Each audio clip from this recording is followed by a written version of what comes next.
Hi, everybody. We are back with another installment in our incredible Symposium series on David Lynch, one of the most incredible artists and directors of all time, who is no longer with us. Yeah, the man, the legend, the transcendentalist. He's everything.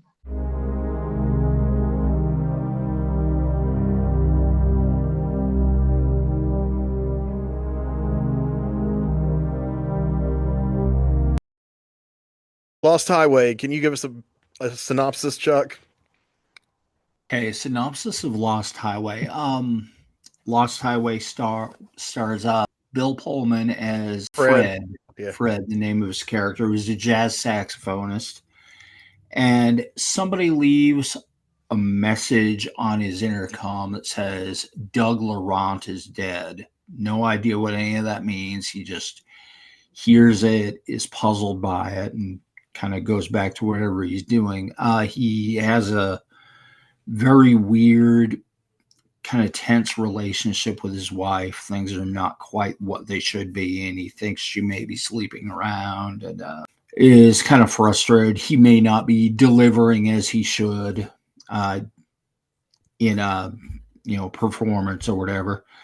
But that whole thing is going on. But some weird, yeah, we're getting back into the voyeuristic thing. They keep getting these VHS tapes mailed to them where somebody is approaching their house, walking up to their house, at some points ending up in their house, and then finally, coming up to their bed and watching them while they sleep. And they get the police involved. These two detectives who are just kind of seemed like a couple of goofballs, really, and they get them involved. Fred and his wife Renee, who's played by um, Patricia Arquette. Keep wanting to say Rosanna, but it's Patricia Arquette, and she's kind of like almost this dark-haired kind of Betty Page look-alike. They go to a party. This weird little man approaches Fred and says, I've been to your house, and you've been to my house, and this guy is played by Robert Blake, who just looks very weird. If anyone was familiar with his work on the old TV show Beretta, it's like, holy crap, that's Beretta, but he's shaved his eyebrows off. So he played this very menacing little man who just hands Fred his phone, and Fred picks up the phone. He says, "Call your house. I'm there right now." And he's talking to Robert Blake over the phone, and Robert Blake just takes his phone back and laughs cryptically and says, "It's been nice talking to you." Walks away, and he's very bewildered by that. And he asks the guy who's hosting the party, who's some weird kind of low life, who's had some kind of previous interactions with Renee, but he says, "Who is that guy?" And the guy says, "Oh, he's some kind of friend of Doug Laurent, I think." Mm. But there's the name Doug Laurent popping back up. But they go home that night, and the next day, Fred, goes to the front door. Someone has once again dropped a VHS tape on the front lawn. And he calls to Renee. Renee's not waking up. Renee's not coming, but he pulls a tape out and pops it into the VCR and gets a look at it. And it's the same thing as before. It's camcorder going up to the house, going in the house, watching them, and then the very last thing you see is Fred in the bedroom, and he has dismembered Renee, and he's just acting like a wild animal. And before you can even really process the whole thing, the cops are confronting him and beating him up and calling him a wife killer. His response is just, weeping and just saying, "Please don't tell me I killed my wife." They pretty much just speed through the whole process. Fred is tried and sentenced to death, put in prison, and is in prison having all kinds of weird fugues where Mm. electricity's going wild, which is kind of a standard motif for Lynch. Mm. You see light fixtures flickering, and he's suffering bad headaches. And one day he wakes up, or he doesn't wake up. One day, another person wakes up in his cell, and it's a kid named Pete, played by Balthazar Getty. And no one can figure out how Fred went missing out of the blue, and this kid Pete is in the cell, not knowing what the hell's going on. I guess they don't know much about transmutation. Not that it No, happens every day, but no, they don't know much about a lot of things, but you know, it's not something you see in the material world, and so they've got nothing to, you know, they've got nothing to go on. They've got no idea what's happening, and so they let Pete go, and he goes back into the custody of his parents, and eventually gets back into the swing of his life. You know, hanging out with friends, hanging out with a girlfriend. And yeah, Pete is played by Balthazar Getty, and you kind of start drifting into his life. And yeah, he works at an auto shop. His boss is played by the late Richard Pryor. he did a good job too. Yeah, Richard Pryor in what might be his final role. I think it was his last one. Yeah, boy, he's not looking good at that point, but God damn it, it's good to see him. Richard Pryor, you know, Jack Nance is one of the mechanics there, and so and so then a gangster named Mr. Eddie shows up, and he's like a big deal and a big customer in the place, and he says, "Yeah, let me talk to Pete. Pete, yeah, I'm glad you got out of prison. I'm not sure what that was all about. Can you check out my car?" And so Pete checks out Mr. Eddie's car. And Mr. Eddie is, you know, very menacing. He's played by Robert Loggia. Robert Loggia. Yeah, the R is for Robert Loggia. And the O is for, oh my God, it's Robert Loggia. And so I think he takes, you know, Eddie looks at his car and figures out what's wrong with the engine, you know, fixes it up in 5 minutes.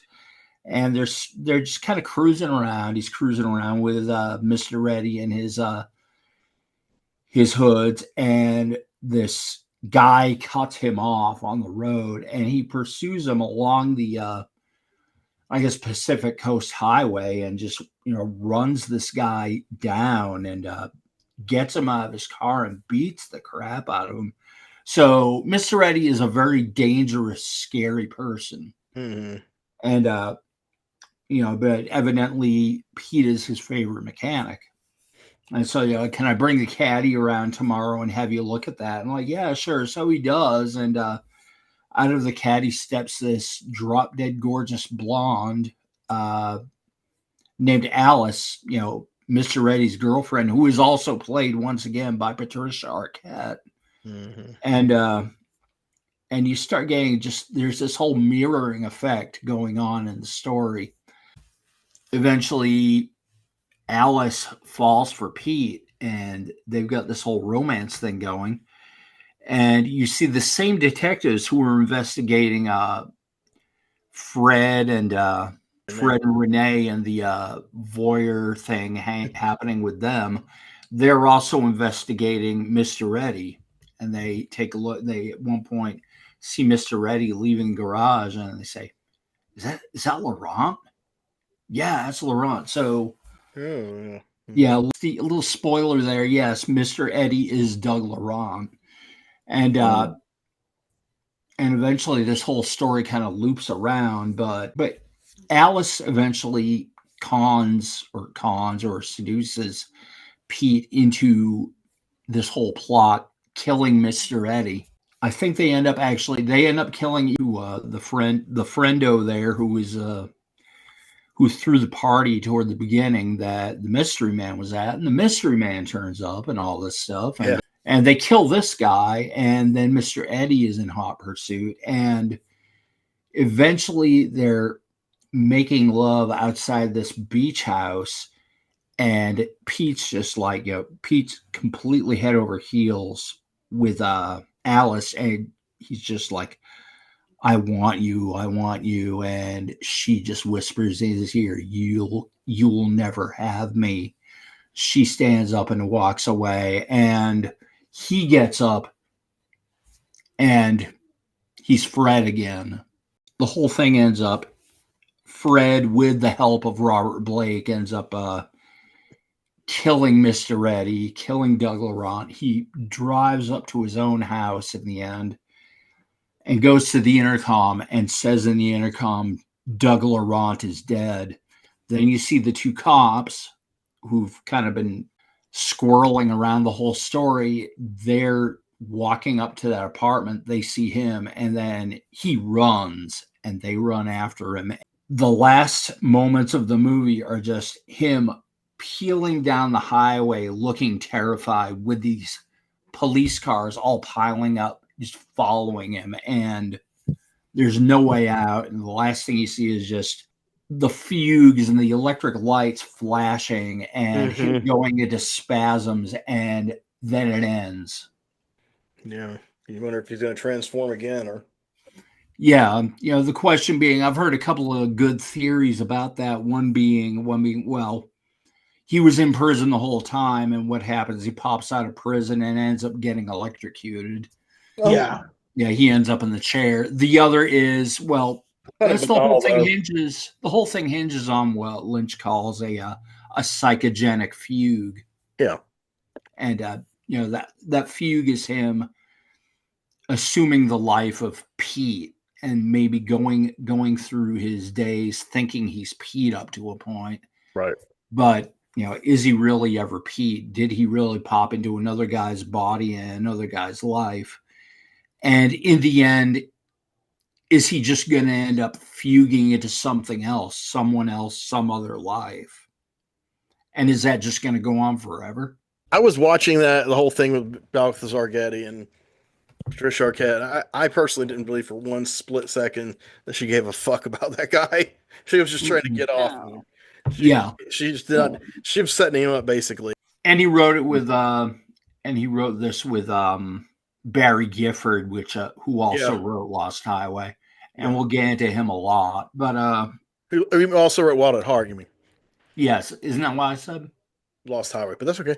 Yeah, he co-wrote Lost Highway. Yeah, co-wrote Lost Highway, and is also the writer and novelist behind Wild at Heart, and also behind Perdita Durango. But that's another. Yes, and we'll mention that too. Yeah. But it feels like such a quintessential noir in a lot of ways. It's got that whole thing. It's got the narrator / protagonist who ends up basically being a patsy to this femme fatale.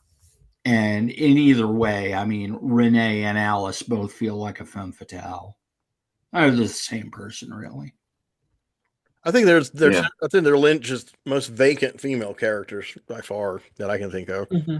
They really just don't seem to give a damn about anything or being anything that's just an immediate gratification, and they're just totally blithe about everything. I mean, Renee's slightly more humanistic, but not a whole lot.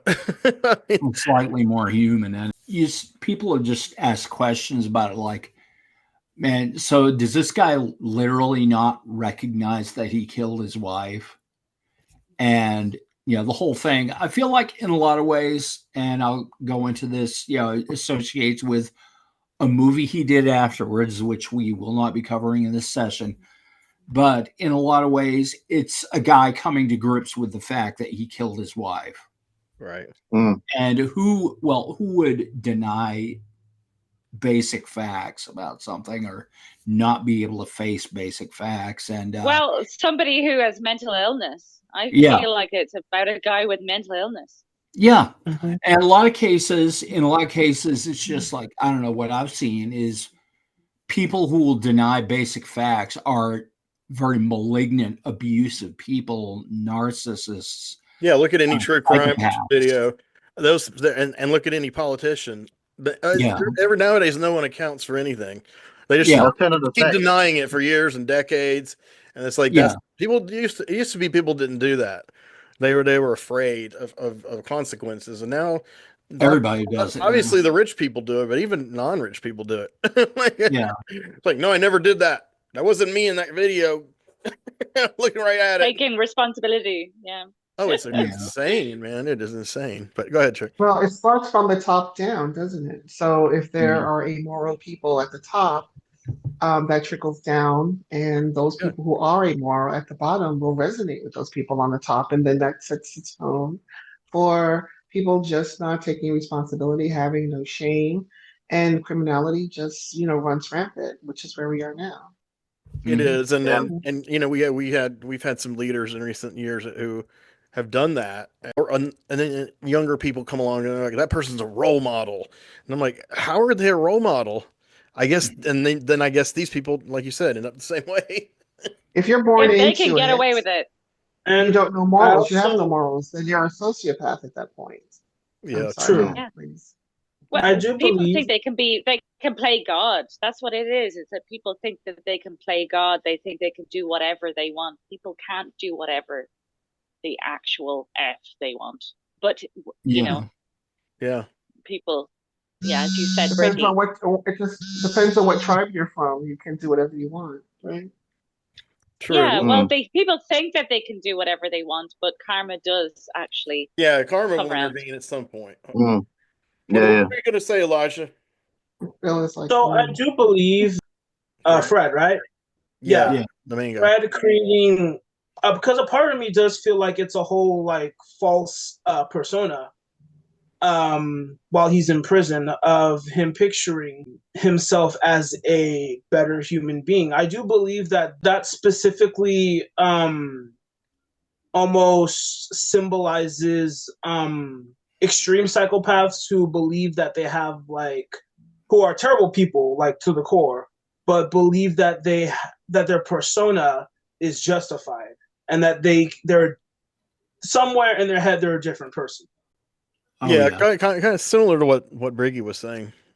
Yeah, that similar syndrome is pretty bad. It's pretty widespread right now in real life.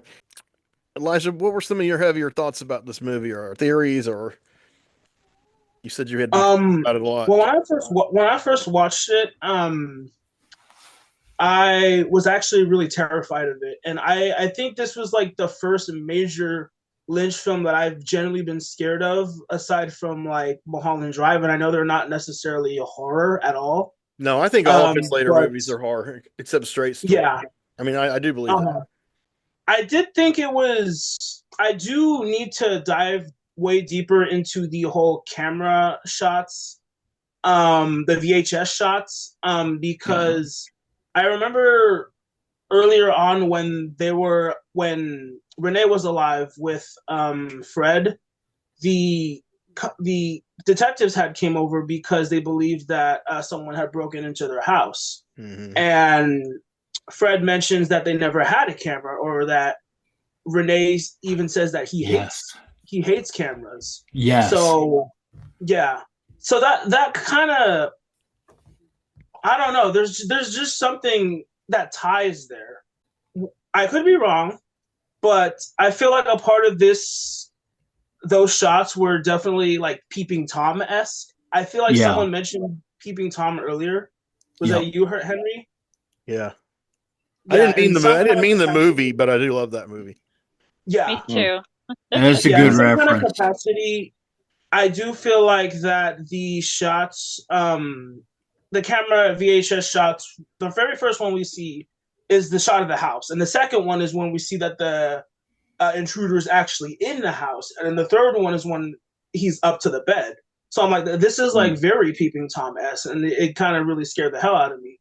And my jaw was on the floor with the whole dismemberment reveal when Renee was killed. And at first I thought this was kind of like a manifestation of Fred's head. A part of me didn't really want me to believe that it was real.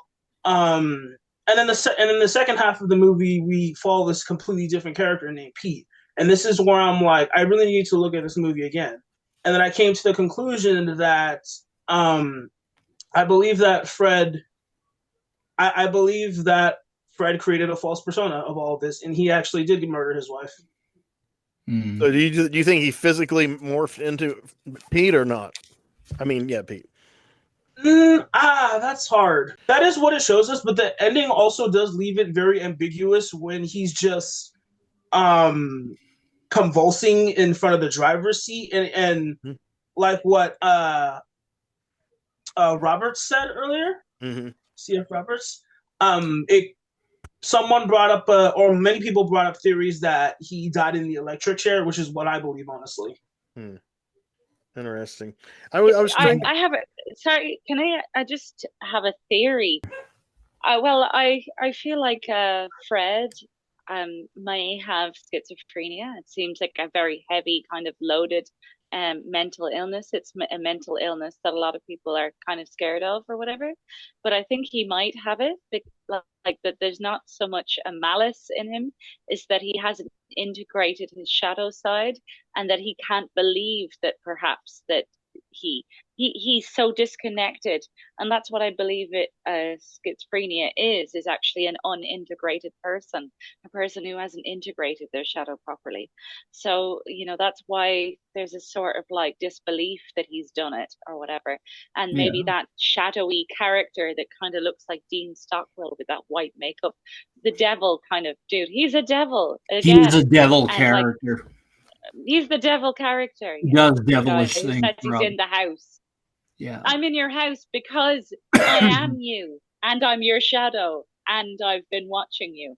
Yeah. And they call the character is called Mystery Man. I mean, he's not on camera, but that's what the credits always say. Mystery Man. It's one of those crazy sort of evil characters that pop up in David Lynch films, and also in Twin Peaks. There's those sort of characters in that as well. The Mystery Man just reminded me of that. And also in Mulholland Drive, he meets the cowboy. Justin Theroux's character, the cowboy. The cowboy's just there arbitrarily giving him on this weird wisdom, and then he just splits. It's just like Mystery Man. There's like this kind of oracular figure who's coming, like an angel or a demon, appearing to the main character to set them on some kind of path. And angel and demon for practical purposes could be either. Yeah, absolutely. But no, the phrase that keeps coming back to me is the one he tells the cops is just, I don't like cameras because I like to remember things the way I remember them. That was It's like the craziest statement, in the whole thing. That I've had friends who said similar things like that. I mean, they eventually grew out of it, quote unquote. Yeah, well, I think that's a link. Like, who thinks that's a link to the fact it's a psychological fugue. I think the fact he says that, I want to remember it the way I think it should have happened, rather than the way it did happen, is where he has the breakdown because he's in total denial of the fact he's killed his wife. Well, and he imagines himself as this younger man. Yeah. Who thinks things like that? Who says things like that? Abuse. And that one line really stood out to me. I when I mentioned it, when the detectives came, that one line really stood out to me, and I really do want to look further into it because it really does sound like he is insane. Like a part of him is insane. And when Renee was alive, the scenes when they're in their house are very quiet and ominous, and there's a feeling of uncomfort. Yes, he's got that dark house that he uses this in Mulholland Drive and in Inland Empire, where he's got this house where all the lights are kind of like mine is right now, except their lamps look cool. He's got that crazy lamp giving off the light up here from corner. He's got that in like 3 or 4 of his works consecutively. And whenever I see that, I'm like, something horrible is going to happen. He's got all these rooms, hallways that kind of disappear into shadows. Yeah, or the ceiling fans. It's like something's up, man. But same with the electric, and he even says that in Twin Peaks: Fire Walk with Me, where they get into the theory with Chet Desmond, and they start talking about the electricity and what it does and what it carries, and then that corresponds to the stuff that the man from another place, who's in the red room, says, about electricity, and he starts making the sound of electricity. So in Twin Peaks universe, electricity is magic. It's communication, it's magic, it's this thing that travels like a current through every body, through all of creation, as electricity really does. But he's just showing it visually like a filmmaker should do, Okay, now y'all know I'm crazy. Go ahead. I've got another theory. I have another theory about the transmutation thing. just that that we see, archetypes and cycles and things where they play out. He could be the same guy because he's doing the same thing in a way. He's living a dark cycle, and he's lost. It's kind of like each person is going down, choosing the dark path unbeknownst to themselves. So they're lost, hence the actual lost highway. Which is most of his works are titled after a place. Lost Highways also. Yeah. I feel like a lot of movies are people who are into maybe more conventional movies, or people into horror movies or suspense movies. They get to that point with the transmutation, and in other movies, if they did it, they would be given some exposition by somebody. Like, what the hell's going on? What exactly? Okay, there's none of that in this movie. It doesn't read like a comic book. Not liking comic books, I love them, but in comic books, there's always going to be some character thinking, "What the hell's going on, man?" But not in Lynch's movies. It's like you just have to go with it. I mean, yeah. Well, but the thing is, Fred and Pete are as bewildered, if not more so, than we are. And I find sympathy toward them because they're bewildered. I feel like they're victims. They may be victims of their own mind, but they're victims. Because you're never given an explanation or even inkling why they deserve to go through these cycles that end up with this femme fatale and this horrible gangster killer. Why does he end up there? What is his karma? To teach us not to do that. Well, yeah. And I want to say real quick, this Bill Pullman. Bill Pullman is to me a journeyman actor. He's not good. He's not bad. But in this, I think he's brilliant. And the understated way he plays it at Lynch's direction, I think it's his best work that I've seen. And also, one real quick thing is, anyone thought about, I think about this as a musician, has anyone thought about the scenes where he's playing his music? Because I'm really into free jazz. I'm really into free jazz, and I understand, and I watched. I've never performed free jazz because I'm not that good of a musician, but I've seen it live. I see people, and the way their current, into like electricity and waves, but this kind of current of creativity that goes through them. And so some of the later saxophonists started playing like so high, like all the way down to the bottom register, just shrieking. And I've read that some of those guys like Coltrane, Albert Eiler, Era Sanders, they were literally doing that out of black rage. It was really literally expressing in their art, like, this is, I'm part of a diaspora that's kind of stuck here. This is the way I express how, I can free myself mentally from this, or get this cry, like Eiler's album is called The Cry of Love, or yeah, I mean, Hendrix borrowed that later, but Ornette Coleman, that's a great example. And the thing about Fred is the band seems like just a pretty decent band. Weren't they kind of like black and white people, kind of integrated more or less? But he's like the main guy, and he goes into these kind of Coltrane-ish or Ornette Coleman-ish areas for brief periods of time. And if, again, there's no follow-up, and there's nobody who comes up to him in the club and goes, "Hey man, you were shrieking that act loud, baby." We're just watching it. We have to figure out, what does this mean within how we perceive this work, And thank God he has music. But yeah, then I think it's important him from killing his wife. Yeah, I think Lynch does put little redemptive things in some of his characters that give them hope, and they usually have to do with creativity, individuality, just whatever, whether they're playing music or they're dancing around like Audrey, whatever. The really telling part with the music is where that shrieking solo he's playing comes up again later in the auto shop, and it pops, the exact music he's playing pops up on the radio, and Jack Nance is listening to it, and Pete can't stand it, and he gets up and he literally turns it off, and Jack Nance is just like, "Hey, I like that," he's just, "I don't like it." And that's an amazing scene. It's like he can't stand like the manifestations of Fred. Right. It's just like that. It causes him pain. Subconsciously, he doesn't want it. He wants to run away from Fred, but he can't, because he can't run away from Fred's female doppelgangers. It just keeps, like he's not Fred anymore, but he's running around with all Fred's baggage. Yeah, and I mean he's a young guy, pretty good looking, and and he kind of is like Dave Lynch has some other characters like that, like James Marshall, James Hurley that we talked about earlier. He's kind of like that, he rides on his motorcycle. He's kind of the tough guy, but he's really sweet. And when he gets addicted to women, he loses his mind. He can't stop, but he's a good person. He just never is thinking sync with the right person. Why would you want to? I did want to mention something funny. Who plays Eddie again? What's his name? Robert Loggia. Oh, I can't say it like Rhiannon. Oh yeah, Robert Loggia. Don't you remember me from Scarface? Yeah, but yes, I was gonna say, isn't it kind of funny that some of his characters have a thing for dating attractive blondes? Yeah, because they're like gangsters with gun malls or whatever they say. Yeah. And yeah, in Scarface, he has that accent, and everybody's worried that there's a snitch or an inside person. Yeah, and it turns out there is.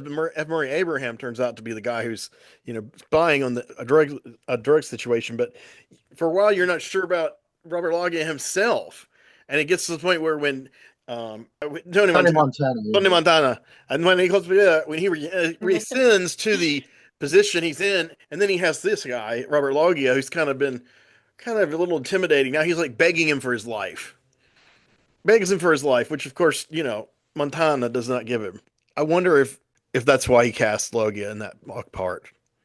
Well, one bit of trivia that I picked up along the lines studying for this is studying for the test. There was the show which I never saw. My wife vaguely remembers it, that came out kind of in the wake of Twin Peaks, called Wild Palms. Yeah, I saw one. I saw a little of it. Yeah. And I guess Robert Loggia plays a role in that where he's tailing. Oh, you're right. He is in that. Yeah. And I think I heard that, what's his name? Oliver Stone was involved in that. Oliver Stone co-created it. He was influenced by Twin Peaks, and it was a miniseries that he hoped would become an ongoing, but it didn't. Lynch really beefed with him over Lynch. Really? Lynch kind of had a beef with him on that, and I think he wrote about it somewhere. Oh my god! And he talks about, and I guess basically when you see the scene where Mr. Eddie is chasing down that tailgater and beating the crap out of him, that was in response to that. Oh, that was David Lynch's little fuck you to. That sounds like. Stone. You know what that sounds like? So weird. That sounds like that literally sounds like the beef between Stanley Kubrick and Stephen King during The Shining. Yeah, Stanley Kubrick. I don't know if you guys noticed this, but just barely in the background, in the book, that it was a red car driving on the highway, not a yellow car. Yeah. But while the yellow car is driving, you can see like there's barely a blind spot on in the background, because apparently there was a red car that was smashed by a semi truck. Yeah, they were red Volkswagen smashed up by a semi truck. And there were reports that Stanley Kubrick did tell King to get the fuck off of his set. Yeah, that was him saying, fuck you, I got your movie. Yeah, what was the name of that documentary? Room 237, I think. Room 237. Oh, I have seen that, but I didn't remember. Yeah. Okay. I saw that. I thought it was ridiculous. I thought every theory people came up with was ridiculous, except that one, which I thought that was the one I thought was really plausible and funny. And I did kind of enjoy the movie, generally speaking, the documentary, and but I didn't buy into any of the theories except for that one.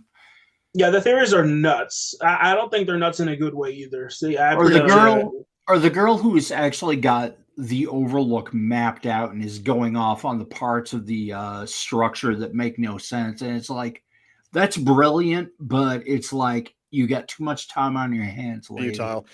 Well, that's the thing. When Twin Peaks: The Return came on, I was in a bunch of Twin Peaks groups on Facebook, and I didn't. That is tailor made for that. I didn't make any theories. I just went with the knowledge of the old show and what I knew that influenced the old show. And I noticed how it had changed some things and elaborated things. In other words, I just went with it because we didn't know what was going to happen every week. And these theories are popping up everywhere, and they're insane. They're like the worst fan fiction you've ever read. But they're saying this is actually what really happened. This is what Lynch intended. I'm like, dude, what are you talking about? And so in one day, I quit 10 of them. I quit 10 Twin Peaks groups. I didn't say anything to anyone in the groups. I just all 10 of them were like manic or crazed. Like people were just their fucking mind. You know what was also like that was The Watchmen when it was out in the comics. I'm not even talking about the movie, but the comic itself. When it first came out, when it was monthly or whatever. I bought those. Oh wow, we're old. Oh, I bought them too, and I remember just very gnashing my teeth waiting for those last two. Yeah, we didn't know it was going to happen. But then I got clued into these comic groups where they were people were coming up with their theories, some of which proved to be true, but about who the quote unquote mass killer was and all these symbols in like the Black Freighter comic and all this other stuff. And it was insane, but it was just kind of like, that's what it is. Same kind of groupthink. Yeah. And if any of y'all want to know what the group's take is on Watchmen, the movie, you can see our second episode about adaptations. Keith covers Watchmen. But I mean, it's frustrating because I thought of a few theories in my head when I was watching Twin Peaks: The Return. And most of them did end up happening, but I don't think I'm a prophet or anything. And I didn't publicly announce them either. I didn't say, hey man, I followed I was in the zone where Lynch and Frost were. I was watching them. I was absorbing what they were giving me. I wasn't like trying to make it into something I could have a little playground on the internet with, it was like, I'm keyed into what the work is. I don't care what these fans think one way or another. I'm generally about almost every work of art. I try to be. I think that Lynch wants you to do that. I think Lynch wants you to just go with it. I don't think he wants you to overanalyze things too much. Just go. Yeah, he said something like that in the last few years before. Mm-hmm. Yeah, I totally agree with that because I feel like all of his films were constructed for you to just go with the flow or get off the bus. And I've actually seen multiple comments. I've seen multiple posts I cannot stand of how people say, this director is just heavily pretentious and complicated, and many people spamming in the comments. Imagine thinking story is the key importance in a David Lynch movie. Yeah. But it's funny because when he does work with a writer, I mean, I think he is a good writer, like especially a dialogue, a plot. But when he works with another writer like Barry Gifford or Mark Frost, notably, he can construct things like a puzzle. Yeah, and there is an answer.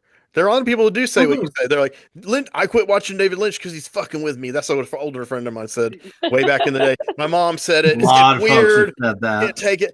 And the thing is, I sat down, I've watched every Twin Peaks, anything, forward, backward, sideways, and there is a method to the madness. Even though the madness becomes subconscious, that doesn't mean it's not valid and used together. And that's what people don't understand about surrealism. They think, it's something crazy out of his head, he's making up shit. So there goes the plot. I don't know what's happening. It's like, pay attention to what's spewing out of his head. Follow exactly. It. Maybe it's going to circle back around to something if you stick put yourself into the director's shoes. I could right now. I'm not going to do it. I'm never going to do it. But I could tell you all exactly what Twin Peaks means and what it was about. I'm talking about as a story. I'm not talking about the feelings it arouses in us, but like what happened, why it happened, blah blah blah. Because I grew up with science fiction and fantasy. I mean, this stuff is not. It's not impossible for me to grasp. Yes, it's like that's feasible that there are other dimensions and there are other things like that and demons, But that's where you get the suspension of disbelief. And a lot of Twin Peaks fans flipped out when Bob came on. They just turned it off. My mom said, I thought it was a murder mystery. Now it's got some demons in it. What the hell? She's just, what the hell? I know. Wasn't there, I think there was an interview once where someone asked David Lynch, what does this particular scene mean in this particular movie? And he said, how the fuck should I know? It just is what it is, So in other words, it's open for interpretation. When you're channeling art and ideas, I mean, you don't stop and, hey, somebody working with you, hey, what do you think? Does this make sense? No, I mean, you don't do that. You go with it. And then ultimately afterwards, you can review your own whatever and go, oh God, it doesn't make sense. I've done it before. It's like, oh, it does suck, but I have to come to that on my own terms, but it has to come out of me. And, it depends on what you put into yourself, what comes out, so with anything. So if your inputs creatively are really strong, or if you are, as Dale Cooper said about himself psychically, I'm a very strong sender, not receiver. I'm a very strong sender. So I'm kind of a strong receiver. So, and then I try to be a sender. But let's go through that brain and break up and become something tangible, like a song, a book, a drawing. But thanks for humoring me here. But I think the thing with all of this is that it's what summed it up for me was the documentary at the end of the return on the Blu-rays. And, at some point, some guy on his crew who wasn't like a full-time Lynch guy, he was like, doesn't this scene kind of long, man? What are you, when are you going to cut? What's going on? And he goes, I don't give a fuck. The scene is as long as it is. That is what it is. Fuck you. He tired the guy. Because because he knows when that goes on the air. Predictably, it did. People will say, "Why did he have that scene for 5 minutes of the guy sweeping?" That's all I heard for months was that guy sweeping. I'm like, just watch the whole episode, watch the whole show. Stop focusing on this bullshit, because it's trying to make up your own theories. Go with the flow, man. I mean, I feel like a lot of people who consume Lynch, as he's kind of a pop culture figure, they're not really familiar with the things that influence Lynch or avant-garde cinema. They're not really familiar with those kind of things. And so when they encounter those kind of shots and those kind of milieu, so to speak, in a Lynch film, they're like, wait, what? That's weird. Even for Lynch, what's weird? It's like, go watch Tarkovsky, man. Your brain will melt in nothingness. I mean, it's like we're on the tip of it. We're not on the cutting edge. We're on the tip of it. I mean, we as in us, and we have a great knowledge. But I mean, there are people who have created massive works that are just as great as Lynch, but greater in some ways, different. And I think they should be received on their own terms. And even if you don't understand why Lynch does certain things, again, you need to watch our show. You need to watch things like this and read things like this. People can give you an idea of what it all means. If it's driving you crazy, what does it all mean? Like Ren and Stimpy. You're like, what does it all mean? It's like, we don't know, but we know, but we don't know. I don't know. It's hard to explain. What does it mean to you? That's maybe the. I watched Mulholland Drive. I watched Mulholland Drive 3 times, and I didn't know what the F was going on, and it just annoyed me. And I loved it, but it also annoyed me. So look, it's not everything, not every David Lynch thing that I love, like that particularly annoyed me. Because I was just like, I don't know. Maybe I was at a mad part of my life where I was a little bit mental. So I was like, I'm too mental for this. Maybe I encountered it when I was. I was pretty mental when I encountered it. I was mental when I encountered it, and fell right into it. Yeah, I liked it. I watched it with an older friend, and to him, he was really into Woody Allen. He was really into kind of a lot of mainstream filmmakers, but ones that were above average at best, and some of them were above average.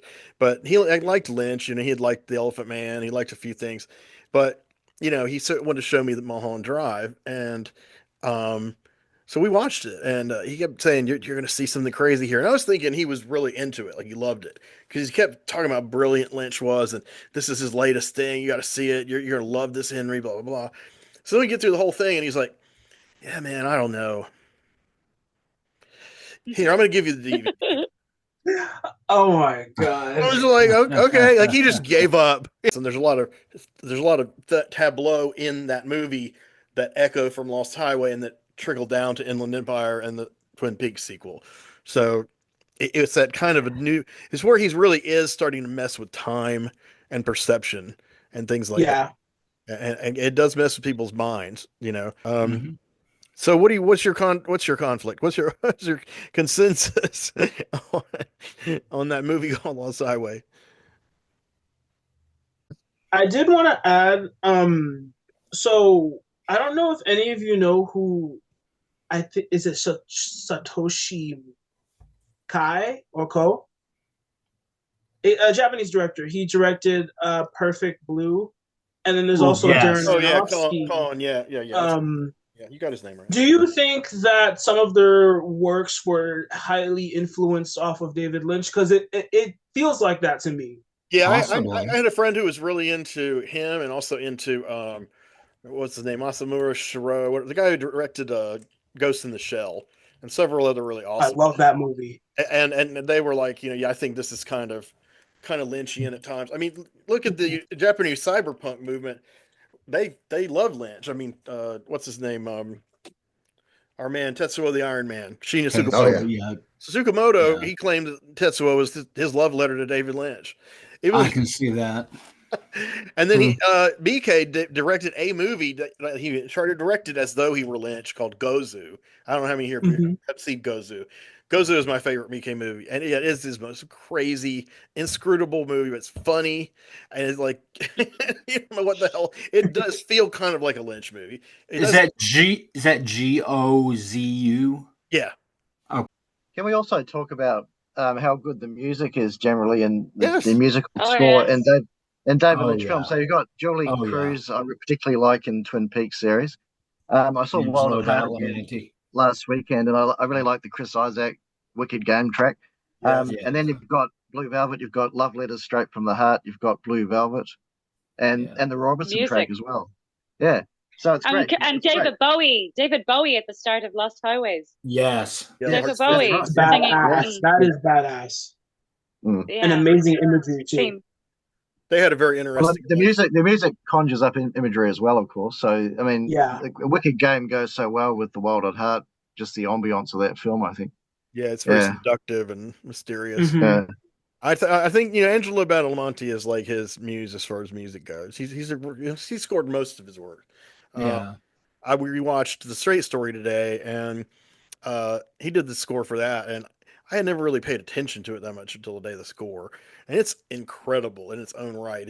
You can tell it's Badalamenti, but it's like nothing like the Twin Peaks stuff. But where it's similar is it has some very emotional passages to kind of creep up on you. And, Badalamenti did Lost Highway score, and he did Blue Velvet, Twin Peaks. He did not do Elephant Man. There was a cool documentary. No offense to Anthrax fanatics. Where he was speaking out about how he made the Twin Peaks theme tune and just his emotion, and then he was like, and then you go into the forest, he was just kind of he was showing how he paints a scene, like he is almost like a cinematographer with his approach to music. So actually, it's beautiful that they're both kind of working together because they've got a similar mindset to Lynch, and he's perfect. Badalamenti. Badalamenti is incredible. I'll put up my closing thoughts on Lost Highway. I think it's an immaculate movie. I don't want to. Should I add topics? Maybe it has some symbolism in it. Definitely heavy surrealism, as all of his films do. And I feel like this one dives more into not really.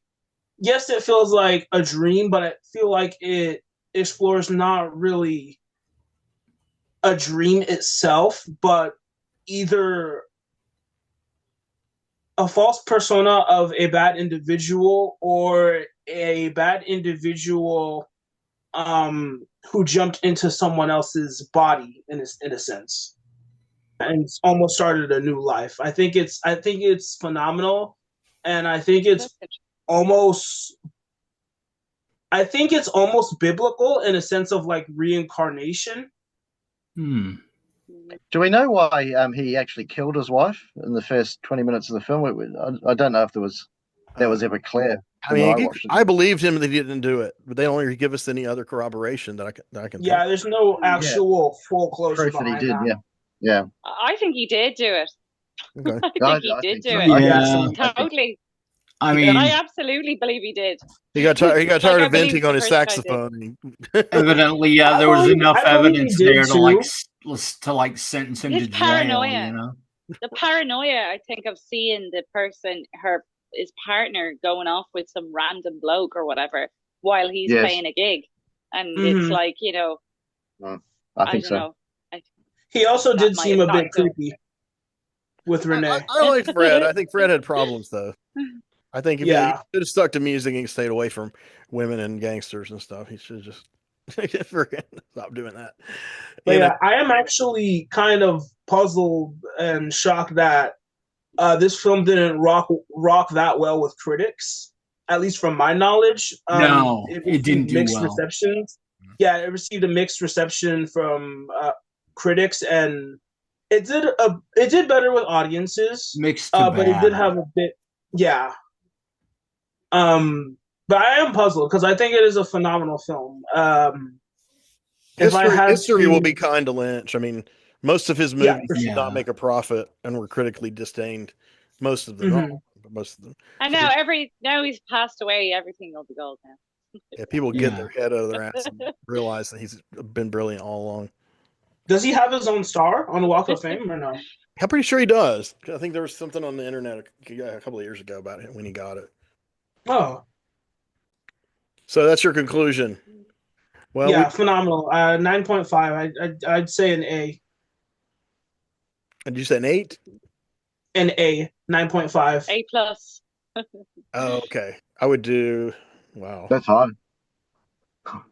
If it were 10, I would do 8. Yeah. Okay.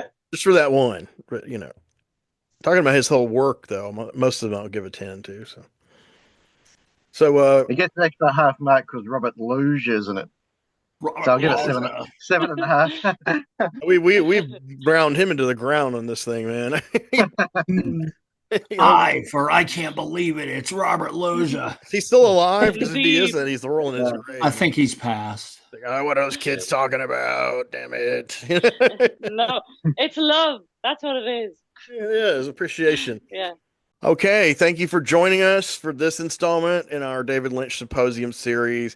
We really appreciate it. We hope you enjoy it. And if you would, hit the like button and subscribe to the channel. And also hit that notification bell. So we know who you are, where you're coming from, and why you're here. So join us. That's right, Skeezix. And it's true that we cannot see that far behind. If we looked all the way in the past, we'd go blind. In the night, from the stars as they've all lived their lives, and the light that they gave as they burned and then died.